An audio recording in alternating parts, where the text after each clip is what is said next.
অনন্ত জলিলও আছে। অনন্ত জলিল মাঝে মাঝে দেখেন না ধর্ম নিয়ে সিক্কুর পারে, কেন এই যে এই এতাতিদের সাথে আছে। অনন্ত জলিলের দেখে আবার অনেকে গইলা যায়, কারণ অনন্ত জলিল এই ইরতেজা হাসান আর মুফতি ওসামা ইসলামের বন্ধু। এটা দিনে তারা আবার সিনেমাও বানায়, দেখেন দেখেছেন, আবার ওইটা আবার অনন্ত জলিল প্রমোট করে। চমৎকার ডিস্কো হুজুর আর কি। জালিয়াতি আর প্রতারণার অভিযোগে গ্রেপ্তার করা হয়েছিল এই ইরতেজা হাসানকে। হাসিনাই গ্রেপ্তার করছিল, মানে কত কেন বড় হইলে যার এটা উপেক্ষা করে রাখতে পারে নাই। হাসিনার সাথে নিয়মিত সফরে যাইতো ইরতেজা, আরব আমিরাতে গেছে, ইন্ডিয়া সফরে গেছে। তার প্রতারণার বিরুদ্ধে ঢাকায় মানববন্ধন পর্যন্ত হয়েছে। দেখেন দেখেন কি কয়, জাতির পিতার রক্ত দিয়া আরো বেশি ঋণী করে গেছেন ইরতেজা হাসান। এই কাজে ইরতেজা হাসান আওয়ামী লীগের ধর্ম বিষয়ক উপকমিটির সদস্য, সাতক্ষীরা জেলার আওয়ামী লীগের ভারপ্রাপ্ত সভাপতি হইতেছে এই ইরতেজা হাসান। ওর তো এখন জেলে থাকার কথা। আবার প্রথম আলো তারা কেমনে প্রমোট করে দেখেন, জামিন পেয়েছে এটা মামলায়, সেটাও এত বড় নিউজ করেছে।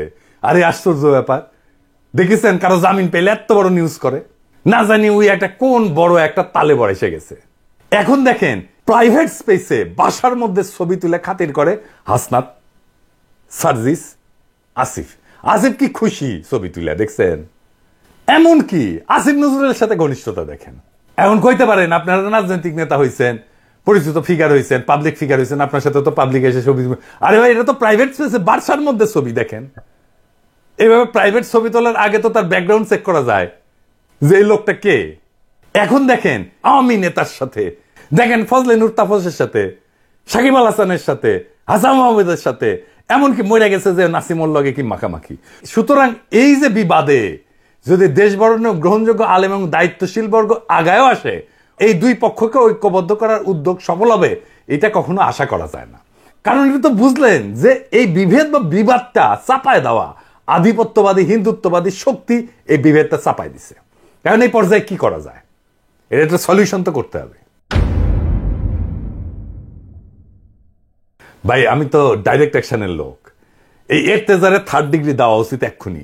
তারে তো হাসিনাই ধরেছিল, ওই মামলা আজকে ওরা প্যাকেট করেন। এই ভিডিও যাওয়ার পরে যারা বিভ্রান্ত ছিলেন সাধারণ মুসলমান সমাজ, তারা সরে যাবে এই ইরতেজাদের পিছন থেকে, অনেক বিষয় ক্লিয়ার হয়ে যাবে। এখনই সময় ইন্ডিয়ান ষড়যন্ত্রকে প্যাকেট করে দেওয়া পুরাপুরি। কারণ আমাদের তো তাবলিগকে রক্ষা করতে হবে, আমাদের সেই আগের ঐতিহ্যকে ফিরে আনতে হবে। এর বাইরে যদি ডাইরেক্ট অ্যাকশনে না যান, তারও পথ আছে। সরকার গ্রহণযোগ্য আলেমদেরকে নিয়ে একটা উদ্যোগ নিতে পারে। সেই ক্ষেত্রে জাতীয় স্তরে গ্রহণযোগ্য এবং তাবলিগের বাইরের আলেমদেরকে সম্পৃক্ত কইরা মতামত বা পরামর্শ চাওয়া যেতে পারে এবং তাদের মাধ্যমে পাওয়া প্রস্তাবনা দিয়া সমাধানের উদ্যোগ নেওয়া যেতে পারে। যে মুরব্বীদের নিয়ে উদ্যোগ নেওয়া যাইতে পারে, আমি কয়েকটা নাম বলি, দেখেন এটা আরো কিছু যুক্ত করতেও পারেন, কিন্তু আমি কয়েকজনের নাম বলতেছি। 1 নাম্বার, এর ধর্ম উপদেষ্টা তো থাকবেনি এখানে, হ্যাঁ, যে ডক্টর আফামা মাওলানা খালেদ হোসেন, উনি থাকবেন। 2 নাম্বার, জাতীয় মসজিদ বাইতুল মোকাররমের খতিব মুফতি আব্দুল মালিক, উনিও থাকবেন। সর্বোচ্চ কওমি মাদ্রাসার যে শিক্ষা বোর্ড, হায়াতুল উলউইয়ার চেয়ারম্যান এবং বেফাক বোর্ডের সভাপতি মুফতি মাহমুদুল হাসান, উনিও থাকবেন। আর দেশের প্রাচীন বৃহৎ মাদ্রাসা হিসেবে সমাদৃত হাটহাজারী মাদ্রাসার পরিচালক এবং পটিয়া মাদ্রাসার পরিচালক, ওনারা থাকবেন। ইসলামিক ফাউন্ডেশনের গভর্নর এবং বোর্ড অব গভর্নর্সের সদস্যবৃন্দ থাকবেন। তবে এখানে আমি একটা জিনিস একটু বলে রাখি, কিছু মনে করেন না। আমি যে বিষয়টা বলে রাখতেছি এটা সতর্কতা হিসাবে, মানে আপনাদের সাথে মহব্বত নাই আমার এই বিষয়টা এরকম মনে করেন না। যেমন ধরেন, যদি এটা সত্যিকার অর্থে সমাধান করতে চাই, তাহলে জাতীয় স্তরে সুপরিচিত গ্রহণযোগ্য ইসলামিক ব্যাখ্যিত আলেম বাছাই করার সময় কয়েকটা বিষয় একটু খেয়াল রাখতে হবে, একটু মেহরবানি কইরা। যেমন ধরেন আহলে হাদিস মতবাদপন্থী, মাজারপন্থী বা জামাত ইসলামী ঘরানার কাউকে রাখাটা ফলপ্রসূ হবে না। এই জন্য না যে আমি ওনাদের মহব্বত করি না, সেই জন্য তা না, ওনাদের বাইরে রাখতে বলছি কারণ এই 3 মতাদর্শের লোকজন তাবলিগ জামাতের কার্যক্রমকে পছন্দ করেন না। তাই এই সমস্যা সমাধানের ক্ষেত্রে, কার্যকর সমাধানের ক্ষেত্রে আন্তরিকতা দেখাতে পারবেন বা তাদের ইনপুটটা কাজে লাগবে, এইটা আমার সন্দেহ আছে। তো ওনারা বাইরে থাকলেই ভালো আর কি। এটা যাদের অ্যাফেয়ার্স তারাই এটা ম্যানেজ করলেন। তো এই সংকটের সমাধান কিভাবে হইতে পারে সেটা মুরব্বীরা আলাপ করবেন। আমি এটা রাস্তা বাতলাই দিতে পারি যেভাবে হইতে পারে আর কি। দেখেন, শুনে দেখেন, ভালো লাগলে নেবেন, না লাগলে ফেলা দেবেন, কোনো অসুবিধা নাই। আসেন সেটা কি হইতে পারে সেটা দেখি। যেহেতু আমরা আগে দেখছি যে দুই পক্ষকে একীভূত করা অসম্ভব, সুতরাং এর স্থায়ী সমাধান করতে হলে বিশেষভাবে কেন্দ্রীয় মার্কাজ মসজিদ এবং ইজতেমা মাঠ পৃথক করার উপরে দুইটা পদক্ষেপ নিতে হবে। 1 নাম্বার, কাকরাইল মসজিদ, যেটা বিপুল সংখ্যাগরিষ্ঠ ওলামায়ে কেরাম, তার নেতৃত্বাধীন পক্ষকে কেন্দ্রীয় কার্যক্রম চালানোর জন্য সম্পূর্ণভাবে ছেড়ে দিতে হবে। রাজধানী ঢাকা পৃথক অন্য একটা মসজিদকে নির্বাচন কইরা সাতপন্থীদেরকে তাদেরকে কার্যক্রম পরিচালনার জন্য পৃথক করে দেওয়া যেতে পারে। 2 নাম্বার, টঙ্গীতে যে বাৎসরিক বিশ্ব ইজতেমা এর আয়োজনে পাশাপাশি বা লাগোয়া সময় ভাগাভাগি না কইরা ন্যূনতম 1 বা 1.5 মাসের বিরতি দিয়া উভয় গ্রুপের জন্য বরাদ্দ দেওয়া যেতে পারে। তবে সবচেয়ে ভালো হয় টঙ্গীর বিশ্ব ইজতেমা স্থল বিপুল সংখ্যাগরিষ্ঠ ওলামায়ে কেরাম এর নেতৃত্বাধীন পক্ষকে ছেড়ে দিয়া সাতপন্থীদের জন্য পৃথক ইজতেমা ময়দান নির্ধারণ করে দেওয়া।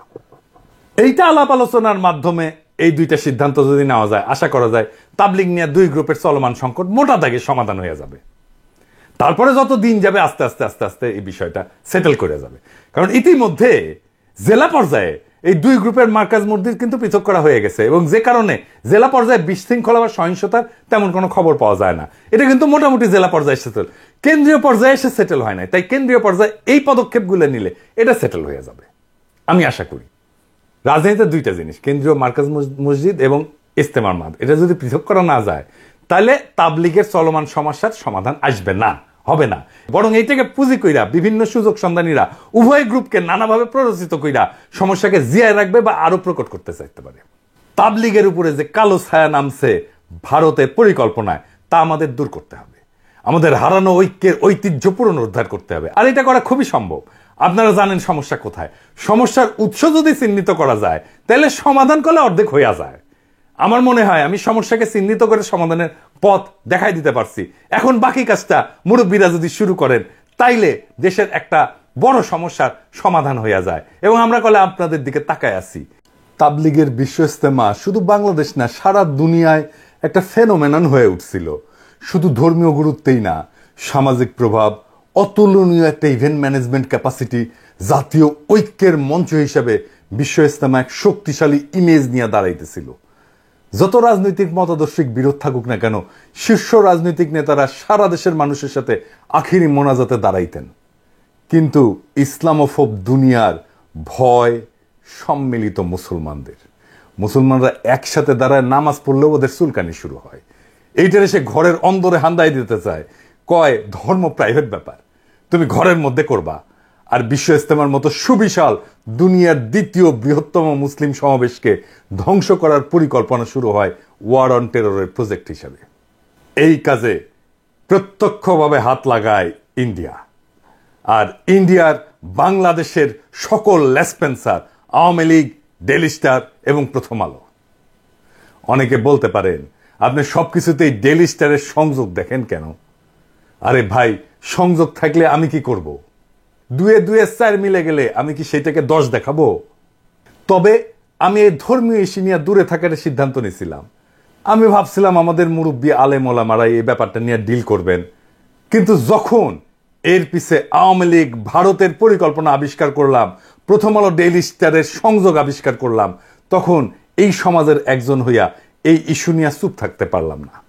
শুধু তাই না, কিভাবে ভারতের এই লেসপেন্সার গুলা বর্তমান সরকারের ঘনিষ্ঠ হওয়ার কাজ সফলভাবে সম্পন্ন করে ফেলছে, সেটা দেখে আমি আতঙ্কিত হয়ে গেলাম। বৈষম্য বিরোধী ছাত্রদের মূল নেতৃত্বের কাছাকাছি চলে আসছে তারা।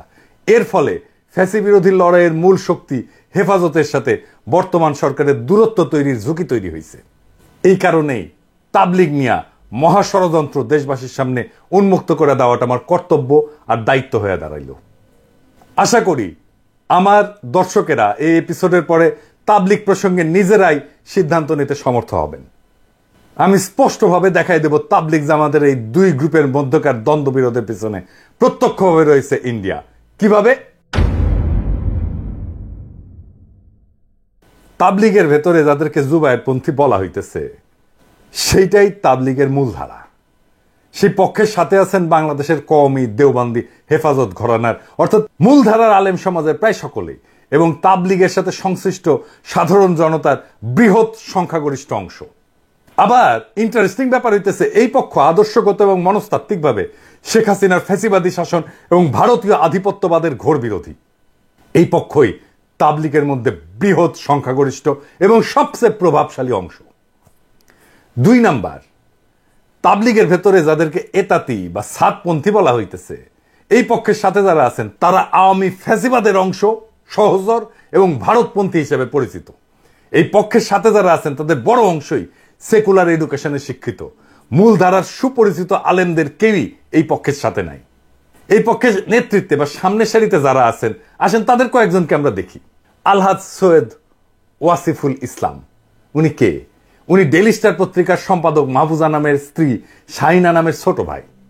উনি হল একজন মুক্তিযোদ্ধা, মানুষ হিসাবে খারাপ না, কিন্তু ওই যে মুক্তিযোদ্ধার ট্রেনিং আছে তো ইন্ডিয়ায়, তাই ইন্ডিয়া ইন্টারেস্টের পাশে উনি দাঁড়াইছেন। ছবিতে দেখেন তাবলিগের এতাতি গ্রুপের মুরব্বী সৈয়দ ওয়াসিফুল ইসলাম সামনের সারির ডানি বসা, দেখা দেন এডিটর সাহেব। পেছনের সারিতে বসা সৈয়দ ওয়াসিফুল ইসলামের বোন দিল্লি স্টারের সম্পাদক মাহফুজা নামের স্ত্রী, তার পেছনে দাঁড়ানো মাহফুজা নাম, এবং বাম পাশে এতাতি গ্রুপের অপর নেতা মুফতি ওসামা ইসলাম, পাগড়ি পরা। আর মৌলানা আবু রেজা নদভী, আওয়ামী লীগের এক ভোট ডাকাত এমপি। আর কে? সাতক্ষীরা জেলার আওয়ামী লীগের ভারপ্রাপ্ত সভাপতি কাজী এর্তেজা হাসান, আমরা তার পরিচয় আরো বিস্তারিতভাবে দেখব। আর কে? মুফতি ওসামা ইসলাম, সাতপন্থী অংশের অন্যতম মুরব্বী সৈয়দ ওয়াসিফুল ইসলামের ছেলে, মৌলানা মুয়াজ বিন রুর। এই সকলে, এরা সকলেই আওয়ামী ফ্যাসিবাদের সমর্থক এবং খুনি হাসিনা সরকারের ঘনিষ্ঠ হিসেবে পরিচিত। বিগত 15 বছরের দুঃশাসনের আমলে রাষ্ট্রীয় ছত্রছায়ায় এরা বাইরে উঠছে। এই তাবলিগের এই বর্তমান সংকটে কারা ইন্ধন যোগাচ্ছে? ভারতের আগ্রাসী হিন্দুত্ববাদী শক্তি এই অঞ্চলে ইসলাম এবং মুসলমানদেরকে দাবায় রাখতে নানা কর্মকাণ্ড চালাইছে, আপনারা জানেন।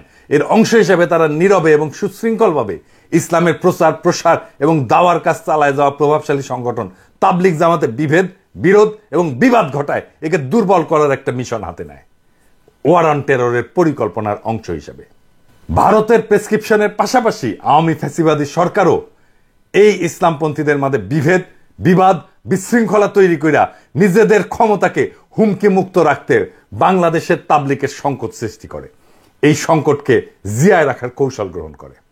অথচ আপনারা যদি ইতিহাস দেখেন, দেখবেন তাবলিগ জামাতের কার্যক্রম প্রচলনের শুরু থেকে 2016 সালের আগ পর্যন্ত তাদের মাঝে কোনো মতাদর্শগত বিভেদ, কোনো বিবাদ, কোনো বিশৃঙ্খলা ছিল না। 2016 সালের পর থেকে এই বিভেদ শুরু হয় এবং এরপর থেকে ভারতের প্রেসক্রিপশন আর আওয়ামী লীগ তার নিজস্ব শক্তিকে এই বিভেদ তৈরিতে নিযুক্ত করে। আর বর্তমানে ফ্যাসিবাদের পতনের পরে তাবলিগের সংকট আরো গভীর হয়েছে। কেননে? কারণ এইটা হইতেছে তাবলিগ লীগ। আসেন আমরা তাবলিগ লীগটা দেখি, কারা কারা এই তাবলিগ লীগ। আওয়ামী ফ্যাসিবাদী সরকারের পতনের পর বিচারক লীগ, আনসার লীগ, গার্মেন্টস লীগ, রিক্সা লীগ, ছাত্র লীগ, ইসকন লীগ, এগুলোর মাধ্যমে বিপ্লব এবং জন অভ্যুত্থানকে নস্যাৎ করা এবং অন্তর্বর্তী সরকারকে ব্যর্থ করার দেশবিরোধী নানা চক্রান্তের মতোই ভারতের মদতপুষ্ট আওয়ামী ফ্যাসিবাদীরা তাবলিগের এতাতি গোষ্ঠীকে দিয়ে একটা বড় গোলযোগের চেষ্টা করতেছে। এই এতাতি গ্রুপ একটা অতি ক্ষুদ্র অংশ, অথচ এদের শক্তিকে ফুলায় ফাপায় বড় করে দেখানোর চেষ্টা করা হয়। মাহফুজা নামের ঘনিষ্ঠ আত্মীয়তা সূত্রে ডেইলি স্টার এবং প্রথম আলো এই সংকটের শুরু থেকেই এতাতিদের পক্ষে নিয়ে তাদের অনুকূলে প্রচুর নিউজ প্রচার করে এবং ইন্ধন যোগায় আসে। এডিটর সাহেব, তাবলিগের এতাতিদের পক্ষে প্রথম আলো লিখা সার্চ দেন তো গুগলে, কার নিউজ আসে দেখেন। আপনি গত কয়েকদিনে প্রথম আলো সংবাদ পরিবেশনের চিত্র দেখলেই বুঝবেন এই সার্চ দেওয়ার পরে। আমি আর বিস্তারিত গেলাম না। মজার বিষয় হচ্ছে প্রথম আলো, ডেইলি স্টার, কালের কণ্ঠ, বাংলাদেশ প্রতিদিন, যুগান্তর, কালবেলা এই সমস্ত পত্রিকা আলেম ওলামা ও ইসলামপন্থীদের সংবাদের প্রকাশ বরাবর এড়ায় গেলেও 2017 সালে তাবলিগের চলমান সংকটের শুরু থেকেই এতাতি গ্রুপের পক্ষ নিয়ে নানা ইন্টারেস্টিং নিউজ করে আসতেছে। এখন এই মুহূর্তে তাবলিগের এই দুই গ্রুপের বিভেদ কোন পর্যায়ে আছে, এইটা আমার দর্শকদের একটু জানা থাকা দরকার। আমি যতটুকু অনুসন্ধান করে পাইছি সেটার ভিত্তিতে আমি বলতেছি, আপনারা বাস্তবতার সাথে মিলায় দেখবেন। তাবলিগ জামাতের দুই পক্ষের সার্বিক পরিস্থিতি বর্তমানে যে জায়গায় ঠেকছে, এতে করে এই দুই পক্ষে ঐক্যবদ্ধ করা আর সম্ভবপর না। কারণ এক পক্ষে যারা নেতৃত্বে আছেন তারা হইতেছেন মূলধারার আলেম সমাজ এবং অন্য পক্ষের নেতৃত্বে যারা আছেন তারা হইলেন আওয়ামীপন্থী জেনারেল শিক্ষিত। এই আওয়ামীপন্থী অংশকে নিঃশর্ত সমর্থন যোগাচ্ছে প্রথম আলো, ডেইলি স্টার সহ ভারত বান্ধব মিডিয়া সমূহ। কারণ সাধারণ মুসল্লি এদের সাথে নাই বললেই চলে। এদেরকে জিয়ায় রাখছে প্রথম আলো, ডেইলি স্টার সহ ভারতপন্থী মিডিয়াগুলা। আসেন এবার এই এতাতি নেতা একজন সৈয়দ কাজী ইর্তেজা হাসানকে দেখি। আসেন তার কিছু ছবি দেখি। দেখেছেন হাসিনার সাথে জননেত্রী শেখ হাসিনার ধর্মচিন্তা নামে বইও লিখছে, দেখেছেন? সাতক্ষীরার 2 আসনে আওয়ামী লীগের মনোনয়ন জমা দিতেছে। দেখেন এতাতিদের পৃষ্ঠপোষকতা